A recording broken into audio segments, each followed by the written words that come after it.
पुण्य और जीवंत प्रतीक है।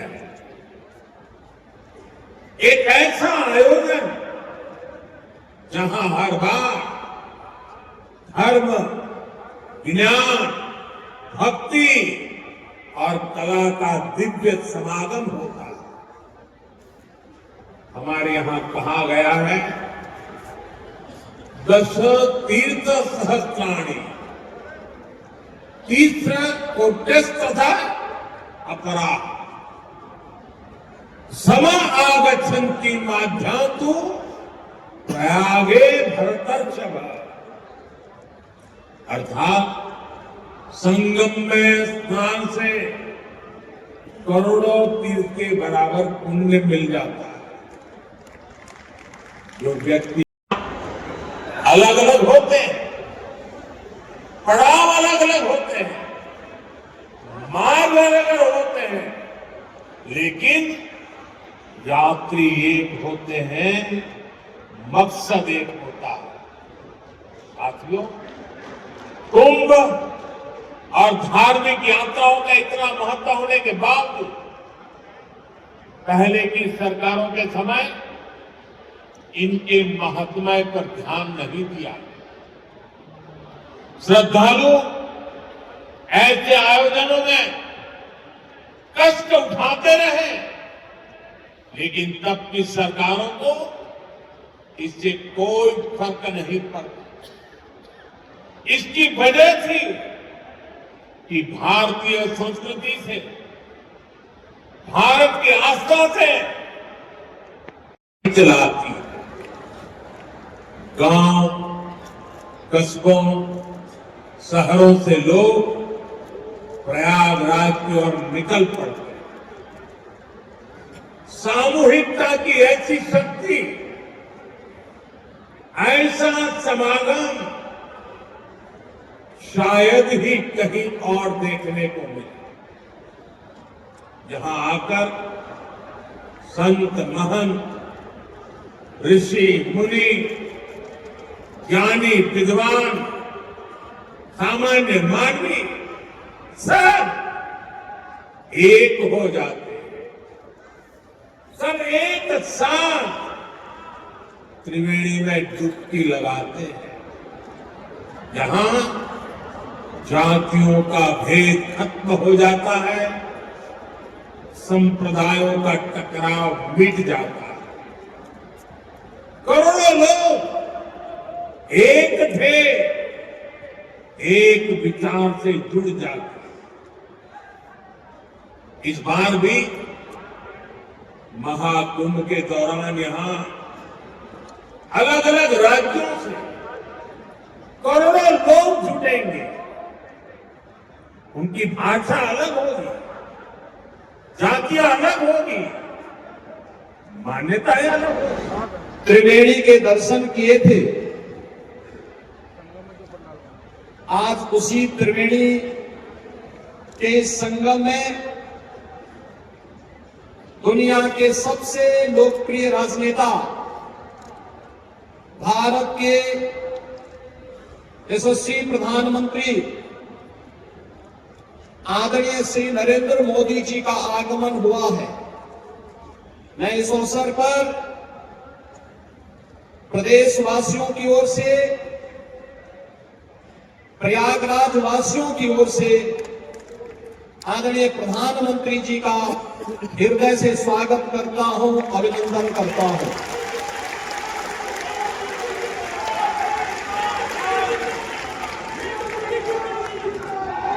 आदरणीय प्रधानमंत्री जी का आगमन आज मां गंगा, यमुना और सरस्वती की त्रिवेणी में पूजा अनुष्ठान के उपरांत 2025 के महाकुंभ प्रयागराज के शुभारंभ के दृष्टि से संपूर्ण सनातन धर्मावलंबियों,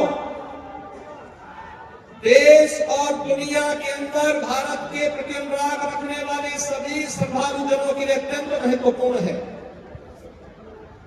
हजारों करोड़ रुपए की परियोजनाओं की सौगात लेकर के उनका लोकार्पण आज आदरणीय प्रधानमंत्री जी के कर कमलों से यहां पर होने जा रहा है,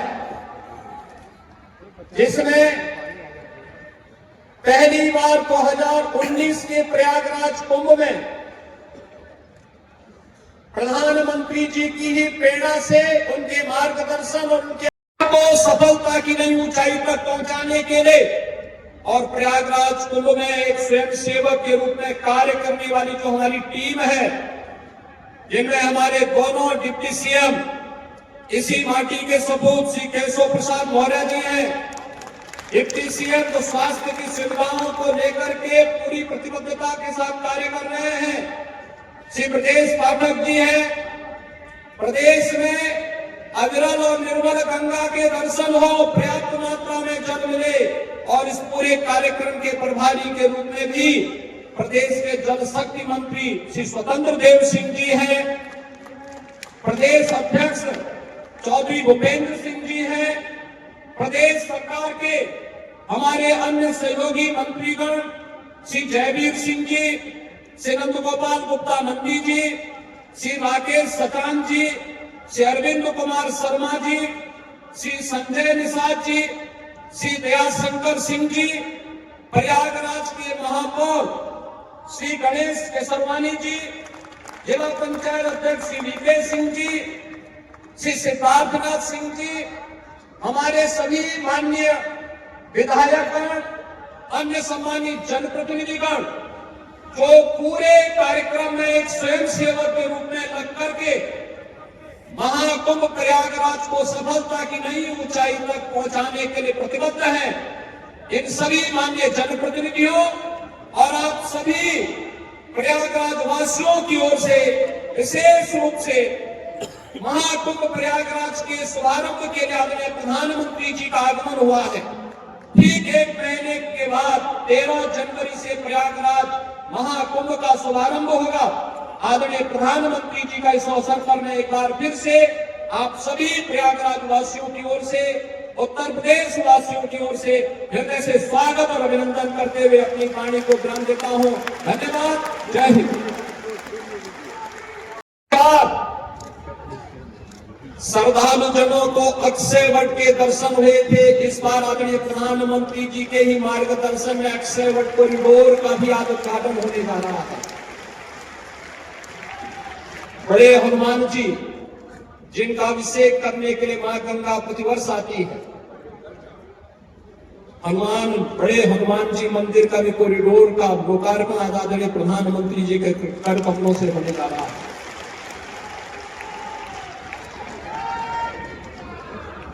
सरस्वती को जिस त्रिवेणी में अदृश्य रूप में मां सरस्वती वास करती है, पहली बार श्रद्धालुजनों को 2019 में सरस्वती कूप के भी दर्शन हुए थे और वह भव्य रूप आज यहां पर सरस्वती कूप कॉरिडोर के लोकार्पण के साथ होगा।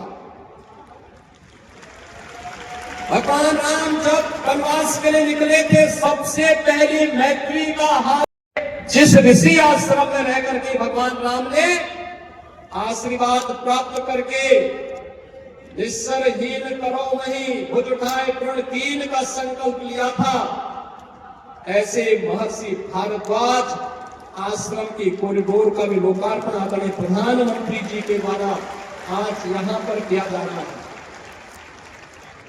कुंभ कैसे होना चाहिए? कुंभ भव्य भी हो, दिव्य भी हो, स्वच्छ भी हो, सुरक्षित भी हो, सुव्यवस्थित भी हो। यह परिकल्पना आदरणीय प्रधानमंत्री जी ने 2019 में दी और इस बार का कुंभ भव्य भी, दिव्य भी और डिजिटल कुंभ के रूप में कैसे होना है, यह अभी आदरणीय प्रधानमंत्री जी की प्रेरणा से प्रयागराज शहर, आसपास के जनपदों और दुनिया के सबसे बड़े अस्थायी शहर के रूप में प्रयागराज कुंभ के इस महाकुंभ के शुभारंभ की दिशा से आज आदरणीय प्रधानमंत्री जी हजारों करोड़ रुपए की अस्थायी परियोजनाओं का शुभारंभ अपने कर कमलों से कर रहे हैं।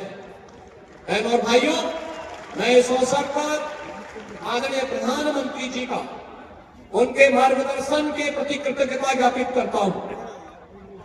पूरे प्रदेश वासियों की ओर से, उस हर श्रद्धालु की ओर से जो आज प्रयागराज आकर के अभिभूत होता है, उस प्रत्येक श्रद्धालु जन की ओर से भी उनके प्रति आभार व्यक्त करता हूं और आप सभी की ओर से आदरणीय प्रधानमंत्री जी का हृदय से अभिनंदन करता हूं, स्वागत करता हूं।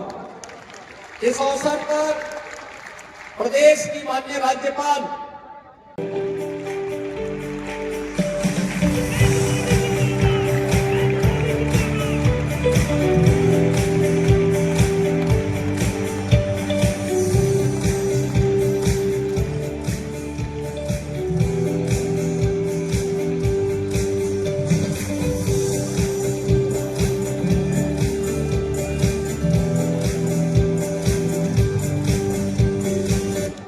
बहुत बहुत धन्यवाद माननीय प्रधानमंत्री जी। महाकुंभ 2025 पर आधारित एक लघु फिल्म जो केवल फिल्म नहीं, वो एक सपना है जिसको पूरा करने के माननीय प्रधानमंत्री जी और उनके दिशा निर्देशन में माननीय मुख्यमंत्री जी दिन रात एक करके इसको दिव्य, भव्य और डिजिटल बनाने में लगे। आइए देखते हैं ये लघु फिल्म। आस्था, श्रद्धा और विश्वास के सफलतम आयोजन प्रयागराज कुंभ 2019 ने यशस्वी प्रधानमंत्री श्री नरेंद्र मोदी जी के विजन के अनुरूप माननीय मुख्यमंत्री योगी आदित्यनाथ के नेतृत्व में कई कीर्तिमान अपने नाम किए। प्रयागराज कुंभ 2019 को यूनेस्को ने दी मानवता की अमूर्त सांस्कृतिक धरोहर की वैश्विक मान्यता। इस अविस्मरणीय आयोजन के बाद सनातन संस्कृति को दिव्य, भव्य और डिजिटल स्वरूप देने को तैयार है प्रयागराज महाकुंभ 2025। यशस्वी प्रधानमंत्री जी के विजन के अनुरूप भारत सरकार और उत्तर प्रदेश सरकार ने 8,600 करोड़ रुपए से तीर्थराज प्रयाग को दिया है नव्य स्वरूप। इस महाआयोजन में आने वाले श्रद्धालुओं के आकर्षण का केंद्र बनेंगे कलाग्राम, संस्कृति ग्राम, त्रिवेणी पुष्प सहित बड़े हनुमान मंदिर, भारद्वाज आश्रम, श्रृंगवेरपुर धाम, अक्षय वट, पातालपुरी और सरस्वती कूप कॉरिडोर के साथ ही नवनिर्मित 11 कॉरिडोर और 29 प्राचीन मंदिरों का सौंदर्यीकरण। नए घाट और रिवरफ्रंट रोड का कराया गया है निर्माण। सड़कों का विस्तारीकरण, नए फ्लाईओवर, आरओबी का कराया गया है निर्माण। पार्किंग के लिए 1,800 हेक्टेयर से अधिक क्षेत्रफल को किया गया है आरक्षित। रेलवे स्टेशन, बस स्टेशन और एयरपोर्ट में यात्री सुविधाओं को किया गया है अपग्रेड। रेल यात्रियों के सुरक्षित आवागमन के लिए 1,600 करोड़ रुपए से अधिक की विभिन्न विकास परियोजनाओं से कराया गया है यात्री सुविधाओं का विकास। क्लीन महाकुंभ, ग्रीन महाकुंभ के अनुरूप आधुनिक तकनीक से शहर की स्वच्छता पर किया गया है फोकस। साथ ही 3 लाख से अधिक पौधरोपण और 300 पार्कों का कराया गया है जीर्णोद्धार और सौंदर्यीकरण। विश्व के सबसे बड़े अस्थायी शहर में देश विदेश से आने वाले करोड़ों श्रद्धालुओं की सुविधा के लिए 4,000 हेक्टेयर में किया गया है मेला क्षेत्र का विकास। 30 पंटून पुल, 500 किलोमीटर की अस्थायी सड़क का कराया गया है निर्माण। स्वच्छ महाकुंभ के अनुरूप 1.5 लाख शौचालयों की सुविधा। प्लास्टिक फ्री महाकुंभ के अनुरूप मेला परिसर में इको फ्रेंडली वस्तुओं के उपयोग को दी गई है प्राथमिकता।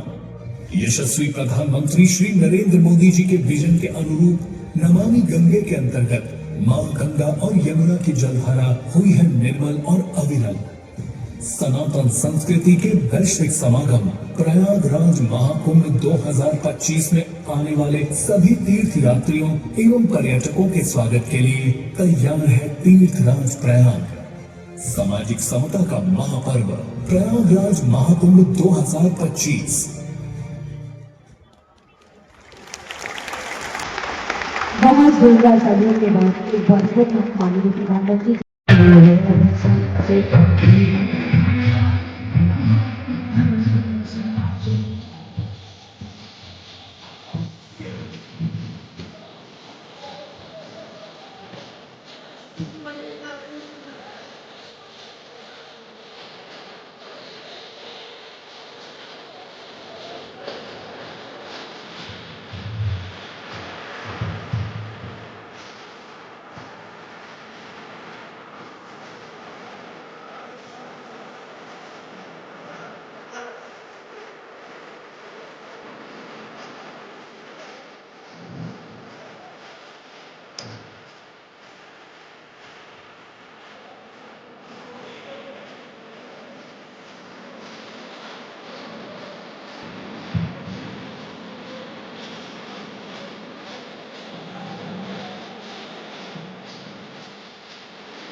Thank you.